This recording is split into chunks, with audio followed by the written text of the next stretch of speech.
जज कौन होता है, कलेक्टर कौन होता है, एसपी कौन होता है, सब बड़े बड़े घर के लोग होते हैं। 99% हमको न्याय नहीं मिल पाता है आज भी। नहीं कोई बोलेगा इस जमहूरियत में राष्ट्रपति का बेटा हो या भंगी का संतान, सबको शिक्षा एक समान। जो बोलेगा उसी को हम वोट देंगे, नहीं तो हम वोट नहीं देंगे, ये निर्णय लेना चाहिए। जब फतेहपुर से चुनाव जीतते थे तो भूमिहार राजपूत कहते थे कि हम तुमको जिताया। बोधगया से जीतते थे तो यादव लोग कहते थे हम तुमको जिताया है।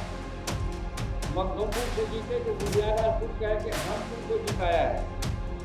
इमामगंज से गए जीतने के लिए तो कोयरीपुर में कहे कि हम तुमको जिताते हैं।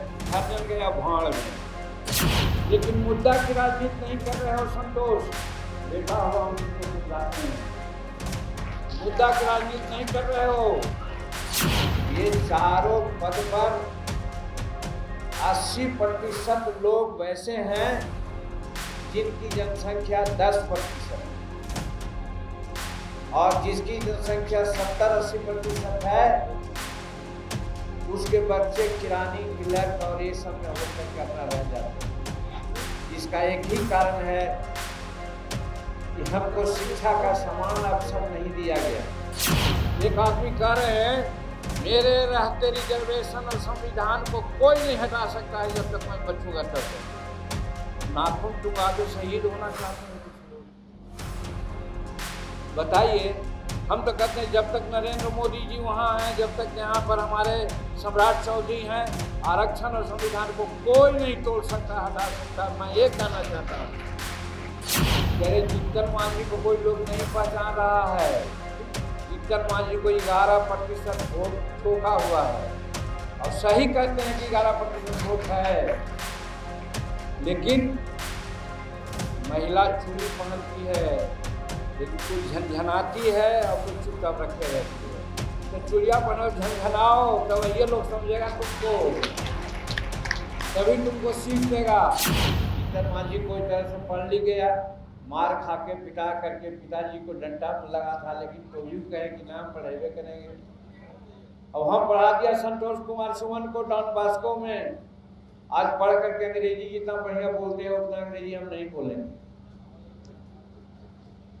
इनके बेटा जितना बढ़िया अंग्रेजी बोलता है उतना ये भी नहीं बोलेंगे।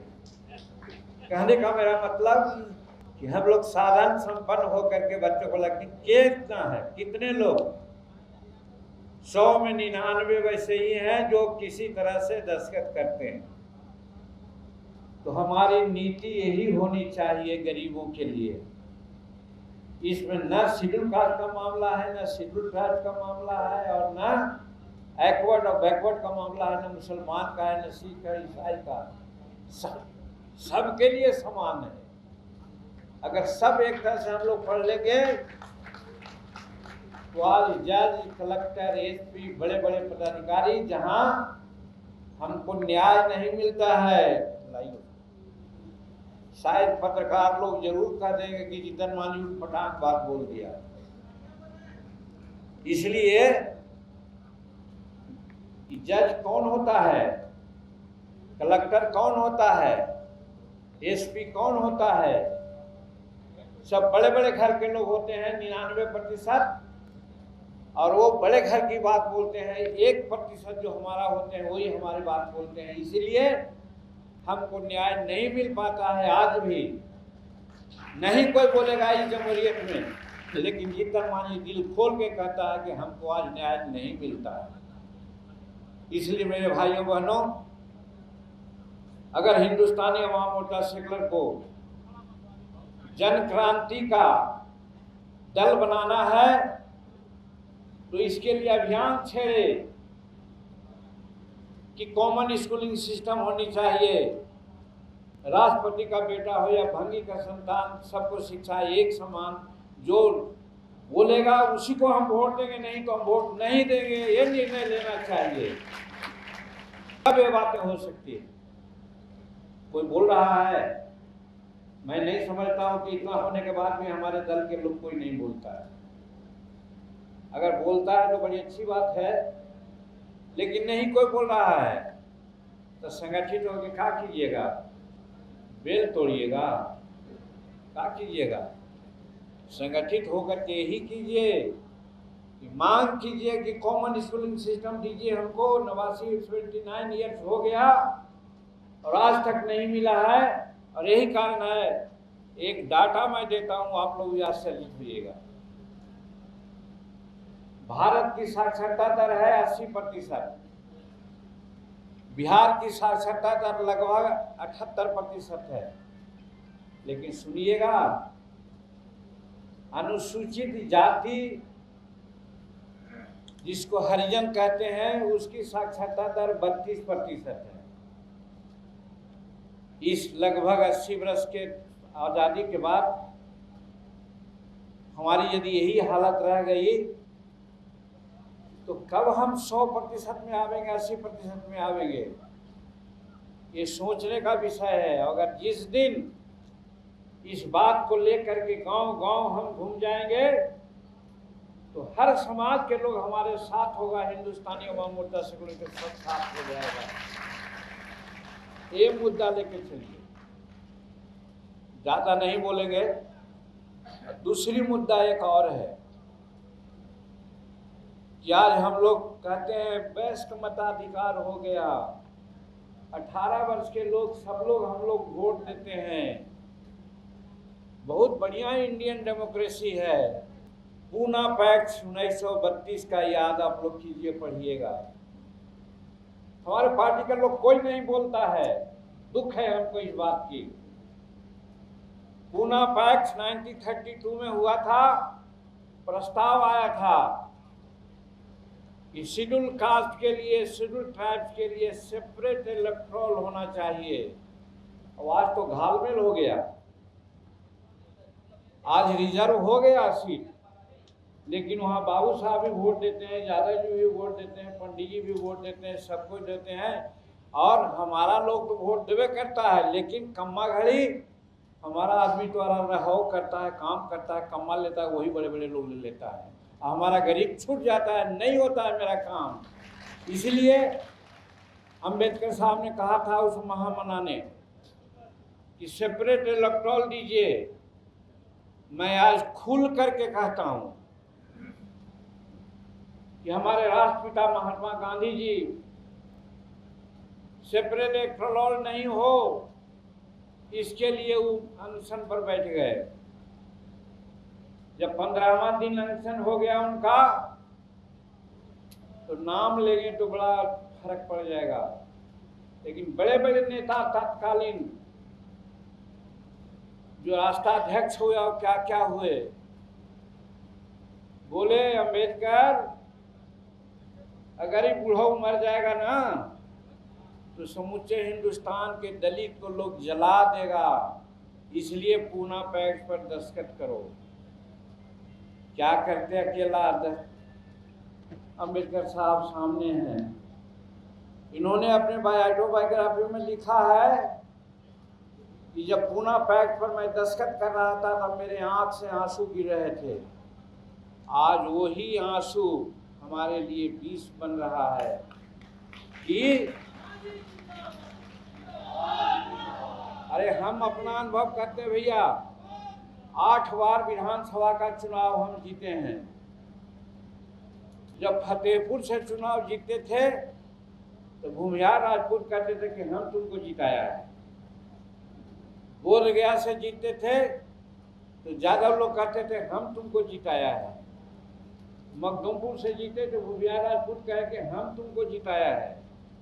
इमामगंज से गए जीतने के लिए तो कोयरीपुर में कहे कि हम तुमको जिताते हैं। हरिजन गया भाड़ में।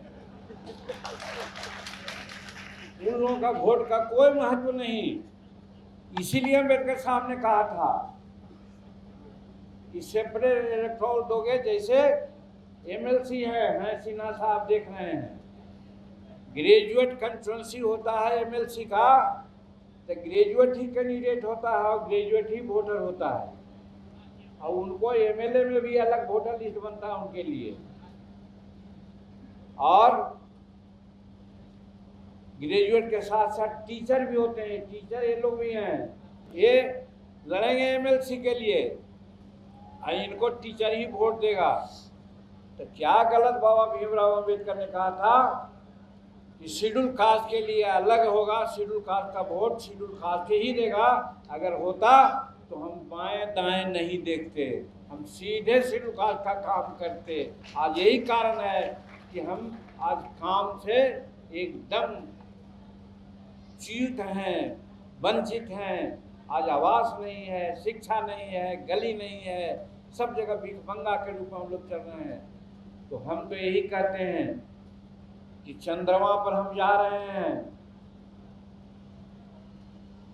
और जहाँ तक विज्ञान की बात है कहाँ से कहाँ लोग जा रहे हैं। लेकिन हमारी स्थिति क्या है? हमारी स्थिति यही है, नम्मा तो जुड़ा देते हैं कोई तरह से, नमो नहीं जुड़ाते हैं, हम चल जाते हैं कमाई। यहाँ BLO आता कहता है वो चला गया मर गया, हाँ उसका छोड़ो, नाम मत लिखो। और अपना नाम जो पेटवा में बचवा रहता है उसका भी नम्मा जुड़वा देते हैं वो, और जिसके चलते उनका वोटर लिस्ट में नाम होता है। हमारा कहना है हिंदुस्तानी अवाम मोर्चा सेकुलर को अगर गरीब का प्रतिनिधित्व करने की बात है तो हम ताल ठोक के कहा था कि हमको इसके लिए लड़ना चाहिए कि सेपरेट इलेक्टोरल करो। सेपरेट इलेक्टोरल नहीं करोगे तब तक हमारा विकास नहीं होगा। और दुख है मेरे भाइयों, कहा गया है बड़ी जलन है इस ज्वाला में, जलना कोई खेल नहीं। इधर देखता हूँ करुणा से मानवता में मेल नहीं। बात पर आए की मत पूछो, हाय हमें अपनों का भय है। आज पार्लियामेंट में कोई बोल रहा है, देखो चंद्रशेखर रावण बड़ी हम उसको पढ़ाए तो एक दिन की भूखा है पार्लियामेंट में, वरना कोई नहीं बोलता है। वहाँ 1 दर्जन अगर MP जोड़े तो नरेंद्र मोदी ऐसे आज आदमी हैं कि हमारी बात को जरूर वो स्वीकार कर लेंगे, मैं ये मानता हूँ, लेकिन कोई बोलता नहीं है। इसलिए मेरे भाइयों, बातें बहुत है, नीति की बात करो जिससे हमारा विकास हो, हमारा कल्याण हो। ये सेपरेट इलेक्टोरल और समान शिक्षा 2 ही मंत्र है। ये 2 मंत्र अगर मिल जाए हमको तो हिंदुस्तान का गरीब गरीब नहीं रहेगा, वो आगे बढ़ जाएगा, पीछे छोड़ देगा लोगों को। अब ये चीज मैं मानता हूँ, इसीलिए हिंदुस्तानी अवाम मोर्चा सेकुलर को हम लोग 2015 में बनाया था। आज हमारे बच्चे लोग मेहनत कर रहे हैं, इसमें कोई शक नहीं है, लेकिन मुद्दा की राजनीति नहीं कर रहे हो संतोष, बेटा हो हम उनको समझाते हैं, मुद्दा की राजनीति नहीं कर रहे हो। मुद्दा की राजनीति करनी चाहिए। इतना परिश्रम तुम करते हो उसका कोई हिसाब नहीं है। चुनाव के लिए जो घोषणा पत्र होते हैं उन चुनाव में भी कई एक बार इसको हम लोगों ने मेंशन किया है, वो ये है कि अंबेडकर साहब ने कहा था कॉमन स्कूलिंग सिस्टम होनी चाहिए।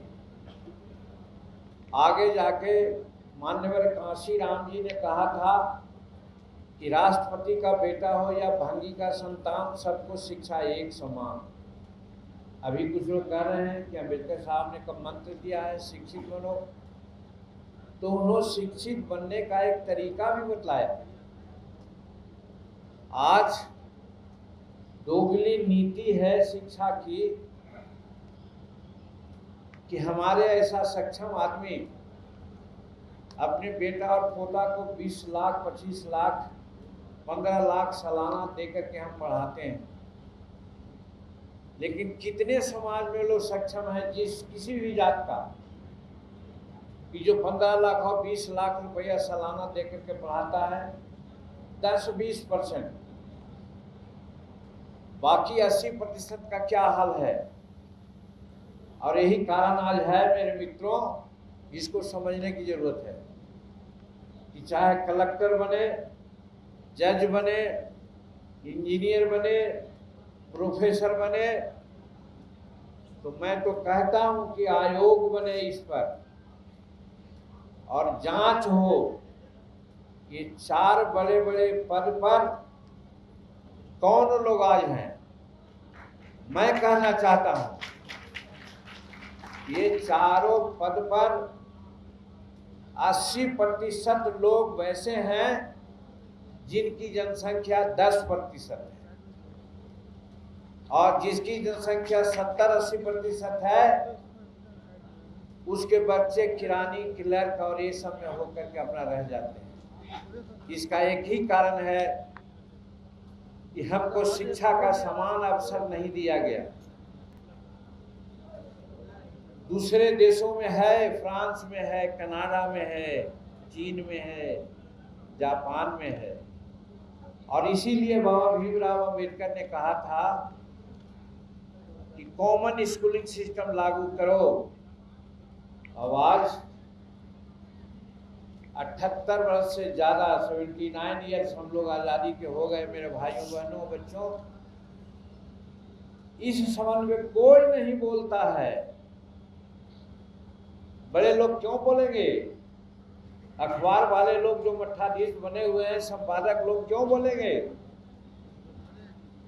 उनके पास तो पैसा है, वो देश के अनेक लव प्रतिष्ठित इंस्टीट्यूशन में बच्चों को पढ़ा करके विदेश में भी भेजते हैं।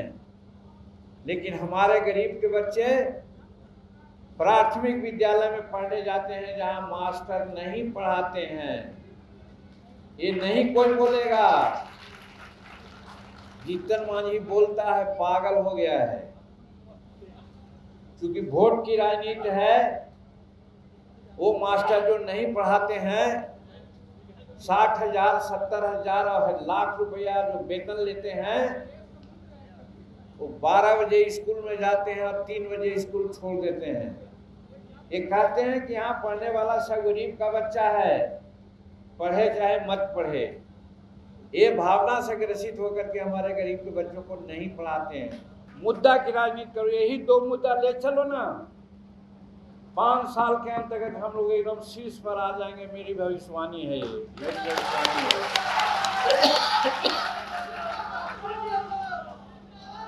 बाकी भूमि बंदोबस्ती, इंदिरा आवास, नली गली, वृद्धा पेंशन, ये सब तो है ही है।